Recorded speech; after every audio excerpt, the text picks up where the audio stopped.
लोकप्रिय पार्टी आजाद अधिकार सेना के राष्ट्रीय अध्यक्ष आदरणीय आप पूर्व आईपीएस अमिताभ ठाकुर जी, पार्टी के महासचिव नूतन ठाकुर जी के निर्देशानुसार पार्टी के लिए एक गीत प्रस्तुत बा। आप पार्टी के सभी जितने भी कार्यकर्ता बंधु हैं प्यार दीजिएगा। इस स्टूडियो में राजू सूर्यवंशी स्टूडियो में उपस्थित हमारे दुधी विधानसभा के अध्यक्ष सतेश्वर जायसवाल जी, मेयरपुर ब्लॉक के अध्यक्ष दिनेश कुमार विश्वकर्मा जी और दुधी विधानसभा के उपाध्यक्ष हम ताराचंद यादव, दुधी विधानसभा के सदस्य लवकुश यादव, आप सभी का इस स्टूडियो में स्वागत अभिनंदन वंदन कहना हो।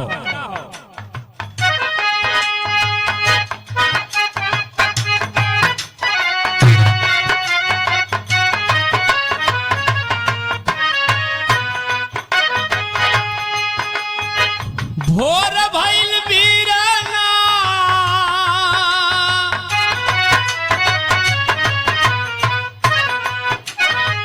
भोर भइल बीराना हो, भोर भइल बीराना जाग अब भोर भइल बीराना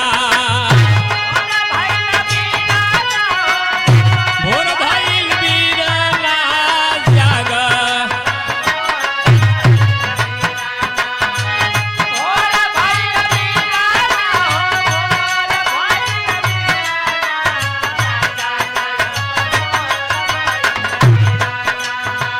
भोर भइल बीराना हो, भोर भइल बीराना जाग अब भोर भइल बीराना। आजाद अधिकार सेना घर घर शोर होगी जाग अब भोर भइल बीराना। आजाद अधिकार सेना जाग अब भोर भइल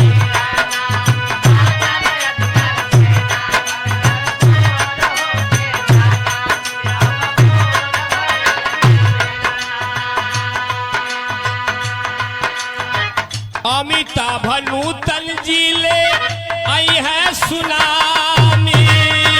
अमिताभ नूतन जी ले बाभिया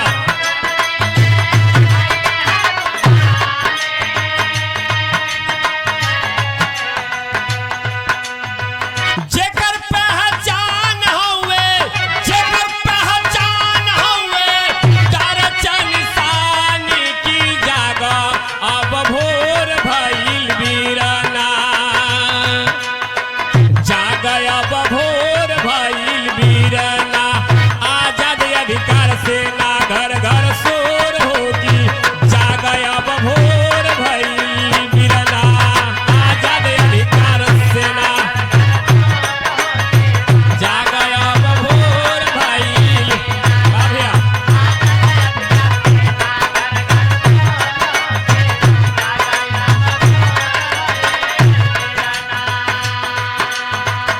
अन्याय अत्याचार भ्रष्टाचार के खिलाड़ी। अन्याय अत्याचार भ्रष्टाचार बाबा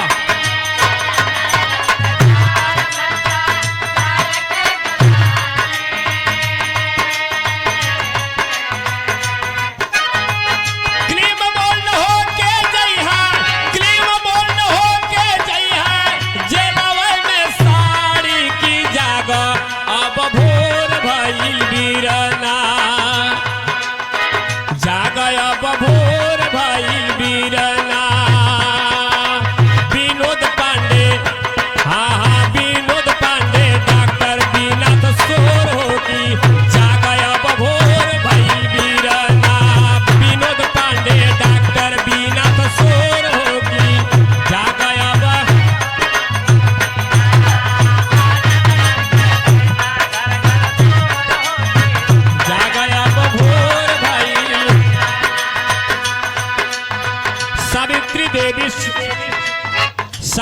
देवी डॉक्टर शोभित सुधीर कुमार हो।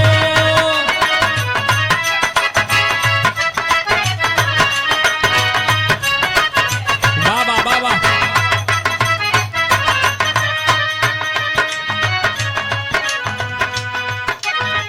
सुषमा सत्य